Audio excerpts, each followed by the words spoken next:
Hmm. Hello, welcome to the turret of pleasure up here in the enchanted kingdom of Hermione, where the Empress and I are having a relaxing time going through 45's in 45, like we always do. I would say 7 inches, and they are indeed 7 inches. They're not all 45's. And the premise behind our little exercise is that she will hand me a group of 6 different 45's slash 33's. And I won't know what they are, and I get to tell you what they are and how good they are in 45 seconds or less. Sometimes it's brilliant, believe me. Sometimes it's really boring. Well, let's see what it'll be today. This was my first one I ever heard of theirs. This is the first one. Oh, yes. Well, folks, it is the very first single by the storied in these parts. No means no. This, needless to say, doesn't sound very much like their work. Oh boy, you have managed to pick the one out that is signed by the band. Oh, there's going to be people out there just going, ah! Yeah, and I've had this forever. Now, I got a funny feeling this might have been Andy's, because I ended up with some of Andy Kerr's singles. Now, Andy wasn't in the band when this came out, so something about owing $2. I don't think I ever lent them $2. This might be Andy's. At any rate, there you have it. This B-side, social service. What's it called again? Yes, Social Service by Ray Carter, where No Means No acted as the backup band. If I remember correct, Ray paid for half the record, and therefore it's sort of a split single. Anyway, the beginning of a long journey that has only recently ended. Next, we have 45 seconds to talk about. Listen to the music by the Doobie Brothers. This was probably the song that launched these guys, really. And it's on that lovely old green Warner's label. I always liked that label with the sort of electric orange and blue Warner's shield. Good old Tom Johnson. I just read Ted Templeman's book. He's the producer. And I noticed even on the single, engineered by Don Landee, he always made sure his engineers got credit. Got to give the guy props. Toulouse Street was the B-side. This is from the album Toulouse Street.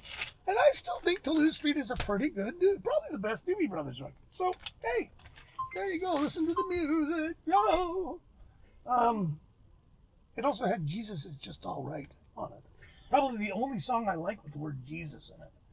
All right, next up we have Die for Oil, Sucker. Now, this is an interesting memorabilia for me because this is a Jello Biafra spoken performance at the Commodore Ballroom done at a benefit to help the Dayglow abortions because they were being persecuted for putting out a dirty album, heaven forbid. And as part of the festivities, No Means No played, Jello played, my band Shovelhead played this gig, so I actually played at this gig. And Murray from the Dayglows came out and did a couple of Dayglow songs with No Means No, and a splendid time was had by everybody. And that's my memento of the occasion, and it was great fun hanging out with Mr. Biafra. And yeah, and so there's that. Okay, next we have. Oh, what kind of dreadful, what the hell? Lee Dorsey, Working in the Coal Mine. No idea where I got this. A British copy on Stateside, which is a British-only label that put out mostly capital stuff. B-side is Mexico by Alan Toussaint. Interesting. This has all kinds of damage on the label, like it's had a sticker or something. 1966. Yeah, great song. Anybody remember the Devo cover? The Devo cover was good. This is great, of course. And yeah, don't know where I got it. Probably got it in a collection somewhere. Yeah.